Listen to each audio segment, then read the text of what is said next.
जब Drew McIntyre छोटे थे, यानी कि लाइक 7-8 साल के होंगे, तो उनकी मम्मी ने उनको साइकिल ला के दी थी और वो रास्ते पे निकल पड़ते थे। तब उनका निकनेम पता है क्या हुआ करता था?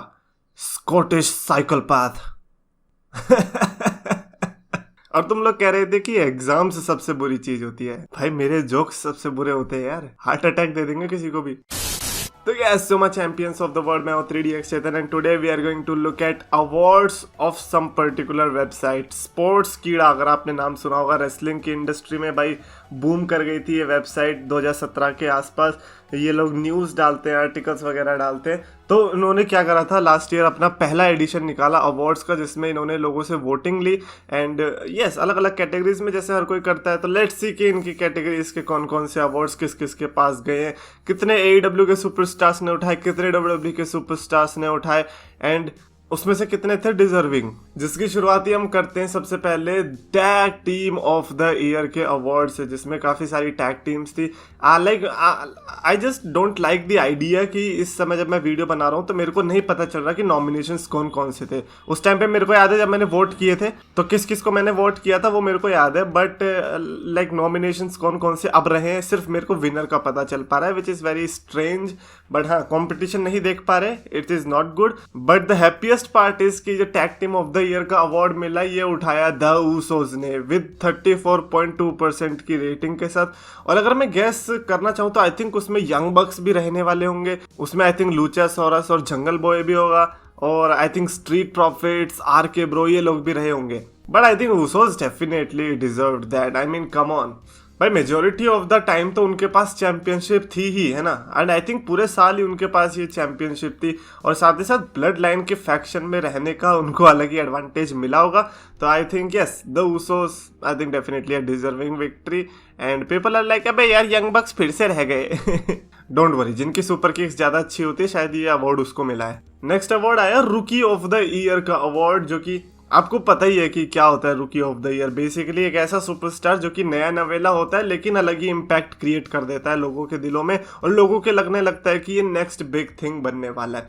And I think you guessed it right, because पिछले 1 साल के अंदर अगर कोई ऐसा सुपरस्टार हमें दिखा होगा तो वो था NXT 2.0 का ब्रॉन ब्रेकर। ब्रॉन ब्रेकर भले ही लाइमलाइट में रहे होंगे कि अरे ये तो नेपोटिज्म की वजह से आगे बढ़ रहा है, but that dude is just amazing. वो बंदा पता नहीं मेरे से 4 महीने बड़ा या छोटा, मतलब 4 महीने का गैप है सिर्फ, and I just look at him and I am like यार मैं तो बहुत कुछ कर सकता था मतलब जिंदगी में, ये क्या हो गया मेरे साथ। तो हाँ, अगर आप लोगों को ये कहना रहता है ना कि अरे तू रोमन रेंज से जलता है, तो रोमन रेंज को हटा के ब्रॉन ब्रेकर कर दो कि तू ब्रॉन ब्रेकर से जलता है, बिकॉज यहाँ पर जलने वाली बात है। अगर कोई मेरी ही एज का बंदा ऐसा कुछ कर रहा है तो मेरे को अपने आप पे शर्म आनी चाहिए। बढ़िया, 34.7% के साथ यहाँ पे ब्रॉन ब्रेकर ने अवार्ड उठाया।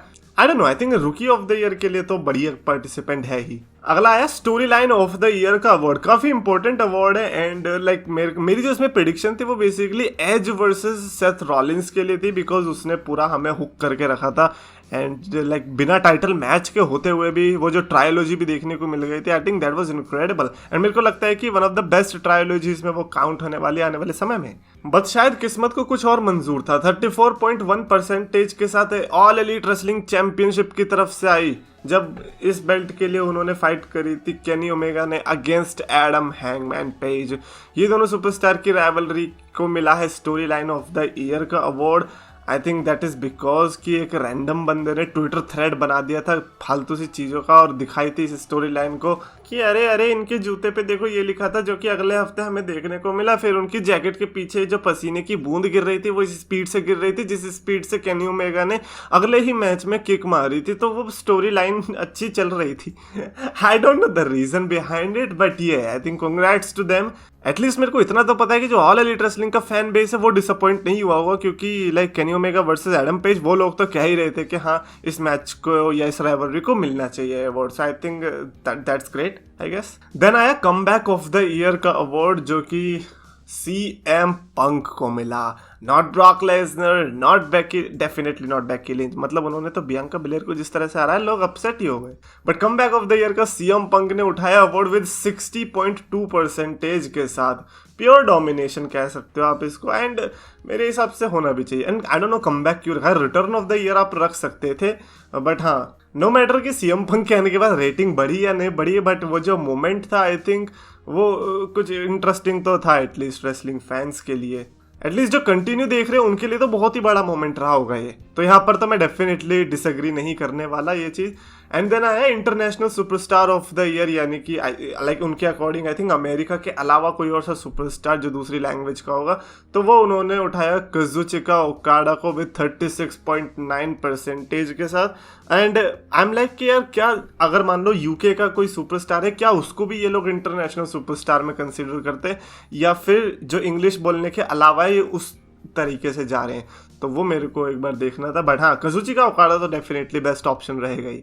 अगला एक और CM पंक ने अवार्ड उठाया मोमेंट ऑफ द ईयर का। ये काफी वियर्ड था, मतलब एक रिटर्न को आप मोमेंट में क्यों रख रहे हो, वो रिटर्न को रिटर्न में रख दो ना, क्योंकि ये मोमेंट ऑफ द ईयर जो मिला है वो उनके CM पंक के रिटर्न को मिला है, विच इज़ वेरी स्ट्रेंज। हम लाइक ये एक्चुअली में आपने ऐसा कैसे कंफ्यूजिंग सा रख दिया है।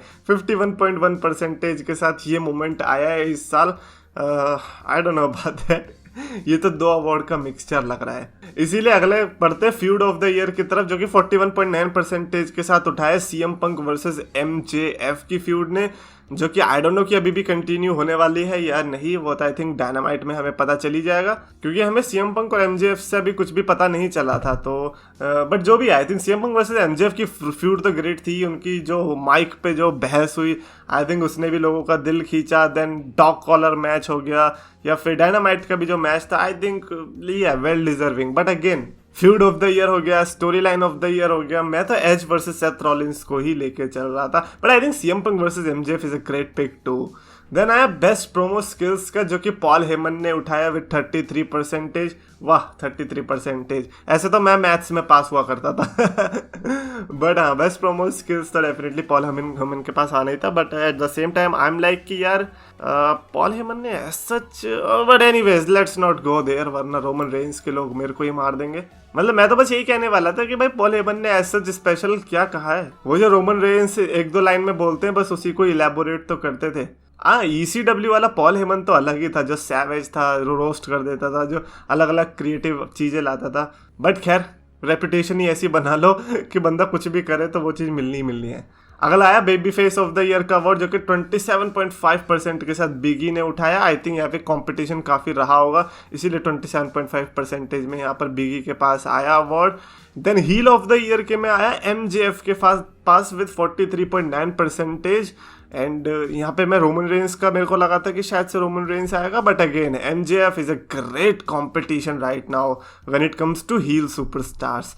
तो आई थिंक ये यंग बंदा है तो उसको मिला है तो अच्छी बात है। अगला आया मैच ऑफ द ईयर 29.8% के साथ फाइनली मिली गया Edge versus Seth Rollins Hell in a Cell match Crown Jewel. Oh Crown Jewel, पागल हो गया तुम लोग, नहीं तुम लोग गधे हो क्या? मेल्जर ने जब तुमसे कह दिया कि ये one of the worst shows में से था, जब उसकी अवार्ड लिस्ट आई उसमें क्राउन ज्वेल का नाम था, तो तुम लोग इसको कैसे बेस्ट में हटाओ, इसे हटाओ, जल्दी हटाओ। हाँ नहीं तो मेल्जर की सुनते ही नहीं है ये लोग। By the way I am seeing big difference between Meltzer की audience and actual wrestling audience. अगर मेल्जर की ऑडियंस होती ना मैच ऑफ द ईयर में, पता है क्या होता? सतोशी नाकामुरा वर्सेस कियोटा जकोटा, बस। और आप कहते हैं अरे भाई टाइम ही वेस्ट हो गया।